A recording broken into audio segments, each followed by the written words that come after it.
안녕하세요. 스포츠 분석 천교수입니다. 저희 채널을 방문해 주셔서 감사합니다. 이번 회차 천교수 가족방 적중 내역입니다. 적중하신 분들 모두 축하드리며 오늘의 경기 분석도 재밌게 시청하시고 유익한 정보 얻어가시기 바랍니다. 천교수 가족방 입장은 영상 하단 고정 댓글을 통해 입장 가능합니다. 그럼 오늘의 경기 분석 시작하겠습니다. 7월 28일 U23 축구올림픽 6경기 분석 시작하겠습니다. 첫 번째로 일본 대 말리 경기 알아보겠습니다.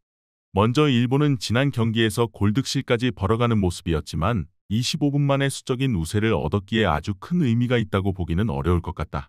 오히려 U23 아시안컵 등지에서도 공격수들이 기복을 보이면서 부정확한 패스와 파이널 패스가 남발되는 등 공격력에서는 기복이 오히려 보이는 케이스였다. 특히 호소야는 23회의 터치만 기록하는 등 수적인 우세를 아는 상황에서도 존재감이 뚜렷했다고 보기는 어려웠다. 이어서 말리의 특징은 4-4-2와 위닝 멘탈리티다. 지난 경기에서도 측면에서의 어시스트와 최전방 둠비아의 한 방으로 골을 기록하는 등 공격에서의 루트가 있다는 점은 증명을 했다. 특히 네이션스컵 등지에서도 선제 실점을 한 상태에서도 이를 따라잡는 근성이 꽤 인상적이었던 편이다. 물론 프랑스와 멕시코 같은 체급 차이가 좀 나는 팀을 상대로는 수비가 불확실한 모습을 보여주면서 무너지는 케이스가 많았다는 점은 참고해야 한다. 대체적으로 일본이 공격수들의 기복이 어느 정도 있는 편이고 측면을 통한 말리의 근성도 무시할 것이 안 된다. 그나마 말리의 입장에서 체급 차이가 나는 팀을 만나서는 수비가 크게 돋보이지 못하면서 결국 수비적인 장점을 잘 보여주지는 못했던 것을 감안해야 한다. 이번 경기 일본 승을 추천합니다. 핸디 언어버 및 최종 조합은 고정 댓글 링크를 통해 가족방에서 확인해주세요. 두 번째로 우즈베키스탄 대 이집트 경기 알아보겠습니다. 먼저 우즈베키스탄은 이변과는 거리가 먼 팀이라고 할 수 있다. 우즈베키스탄은 자신들이 주도권을 잡아가는 상황에서는 오히려 압도적인 전력을 보여주면서 상대를 올가매는 데 능한 편이다. 지난 U23 아시안컵에서도 결승 일본전 전까지는 14득점 무실점이라는 모습을 보여주기도 했다. 특히 거친 플레이에 익숙해서 그런지 상대가 수비를 매우 과감하게 하더라도 이를 이겨내는 능력치가 좋은 편이다. 이어서 이집트는 대놓고 수비를 하고 역습을 하는 성향을 가졌다. 도미니카를 상대로도 점유율을 45%만 가져가는데 그친 모습을 보여주기도 했다. 다만 3개의 빅찬스를 만들어내는 등 우즈베키스탄이 꽤 괜찮은 찬스메이킹 역량을 보여주었다고 봐도 괜찮기는 하지만 이를 모두 날리면서 0대0 무승부를 기록했다는 것이 문제였다. 성인 대표팀에서 살라나 모하메드 같은 선수들을 와일드카드로 데려올 걸 하는 후회가 될 정도다. 우즈베키스탄은 대체적으로 주도하는 상황에서는 안정적으로 스코어를 지키는 등 이변을 잘 허용하지 않는 것으로 유명한 전력이다.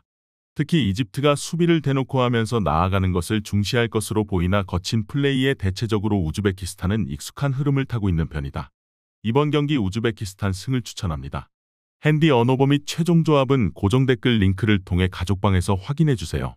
경기 분석 잘 보고 오셨나요? 다음 경기 분석 보시기 전에 천교수 가족방 입장하시는 법 안내해드리도록 하겠습니다. 첫 번째로 영상 하단 댓글을 클릭해주세요. 두 번째로 링크를 클릭하신 후 세 번째로 채팅 참여하기 클릭하셔서 문의 주시고 답장 기다려주시면 됩니다. 남은 영상 유익한 정보 얻어가시길 바라며 이어서 다음 경기 분석 시작하겠습니다. 세 번째로 우크라이나 대 모로코 경기 알아보겠습니다.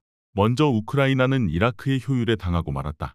사실 U23 유로에서 활약했던 무드릭이 있었다고 하더라도 기동성 대비 볼터치가 좋지 못한 선수가 실리적인 팀을 공략하는 것은 어려웠다. 커리어 하이 시즌을 쓴 주포시칸도 그다지 두각을 드러내지를 못하기도 했다. 모로코가 이라크와 비슷하게 준비를 상당히 실리적으로 한 것으로 보이는데 우크라이나의 득점력이 답답할 가능성은 충분할 듯하다. 이어서 모로코와 이라크는 지난 1라운드에서 공격 효율이 가장 높았다.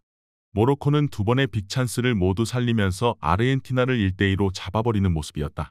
특히 아르헨티나의 전력이 매우 강했다는 점을 감안하면 모로코가 준비를 상당히 잘해온 모습이다. 특히 상대의 주포 알바레즈에게 10번의 경합 실패를 선사하는 등 상대의 공격 전개를 최대한 방해하는 무브는 성인팀의 2022 월드컵을 보는 듯했다. 모로코가 실리적인 플레이를 위해서 상당히 준비를 잘해온 것이 티가 났다. 우크라이나가 이미 이라크에게 이런 양상을 극복하지 못하고 패하기도 했고 특히 모로코의 경우 상대 주포를 철저히 봉쇄하고 공격적인 적은 찬스를 살리는 것은 이라크와 완전히 동일했다. 이번 경기 모로코 승을 추천합니다. 핸디 언어버 및 최종 조합은 고정 댓글 링크를 통해 가족방에서 확인해주세요. 네 번째로 뉴질랜드 대 미국 경기 알아보겠습니다. 먼저 지난 경기에서는 뉴질랜드의 장점과 특징이 돋보였다. 기니를 상대로도 점유를 허용했지만 적은 공격 찬스를 효율 있게 잘 살리는 모습이었다. 24회의 터치만 기록한 와인이 결국 골을 기록하는 등 실리를 챙긴 쪽은 뉴질랜드였다. 다만 상대가 기니였다는 점은 감안해야 할 텐데 온두라스나 브라질 등에게 3골 이상을 내주고 지는 등 냉정하게 뉴질랜드가 상위 전력을 상대로 보여주는 경기력은 다소 아쉽기는 한편이다. 이어서 미국은 프랑스에게 참패했지만 미국이 못한 매치는 아니었다. 오히려 골대를 맞힌 2개의 슈팅도 있었고 찬스를 만들어내는 것은 프랑스보다 미국이 더 많았다. 개인 기량에서 밀렸을지언정 미국이 경기를 못한 케이스는 아니었다고 할 수 있다. 물론 대체적으로 전방에 힘을 실어주는 위험성이 실점으로 이어지는 케이스는 다수였다. 지난 경기 후반에 승부를 걸기 위해서 기세를 올렸다고 오히려 프랑스에게 3골을 내리 실점한 모습이었다. 미국이 지난 경기 공격적으로 전개나 기세 자체가 나빴다고 하기는 어렵다. 다만 늘 공격적인 전술로 인해서 보여주는 수비적인 난조는 리스크가 있고 뉴질랜드 역시도 1라운드에서 실리적인 전술로 적은 찬스를 잘 살렸다. 그나마 뉴질랜드가 상위 전력 상대로 보여주는 퍼포먼스에서는 기복이 없다. 이번 경기 미국 승을 추천합니다. 핸디 언오버 및 최종 조합은 고정 댓글 링크를 통해 가족방에서 확인해주세요. 경기 분석 잘 보고 오셨나요? 다음 경기 분석 보시기 전에 천교수 가족방 입장하시는 법 안내해드리도록 하겠습니다. 첫 번째로 영상 하단 댓글을 클릭해주세요. 두 번째로 링크를 클릭하신 후 세 번째로 채팅 참여하기 클릭하셔서 문의 주시고 답장 기다려주시면 됩니다. 남은 영상 유익한 정보 얻어가시길 바라며 이어서 다음 경기 분석 시작하겠습니다. 다섯 번째로 이스라엘 대 파라과이 경기 알아보겠습니다. 먼저 이스라엘은 포백을 가동하면서 U23유로와는 다소 다르게 포메이션을 가져간다. 다만 4-4-2로 배치해서 존 프레싱을 하는 것으로 가닥을 잡았고 레프트백도 센터백이 주 포지션인 골드버그를 기용하고 있다. 수비적인 운영은 여전히 유지가 되는 셈이다. 문제는 수비를 상당히 수비 전문 선수들로 구성하다 보니 윙어인 아바다 말고는 공격 루트가 확연하게 없어 보였다는 것이다. 지난 경기 말리를 상대로 기록한 한 골도 상대의 자책골이었다. 이어서 파라과이가 대패를 기록한 것은 25분 만에 퇴장자가 나와서 경기가 초반에 터져버렸기 때문이다. 사실 툴론컵에서 기니나 일본을 상대로도 승리를 거두는 등 전력 자체가 만만한 편은 아니다. 물론 예선과는 달리 와일드카드를 제법 수비적으로 썼다는 점은 감안할 수 있겠지만 엔시소라는 한 방을 기대해볼 수 있는 선수가 엔트리에 남아있기는 하다. 두 팀이 서로 수비적인 성향으로 운영하게 될 가능성을 염두에 두고 있다.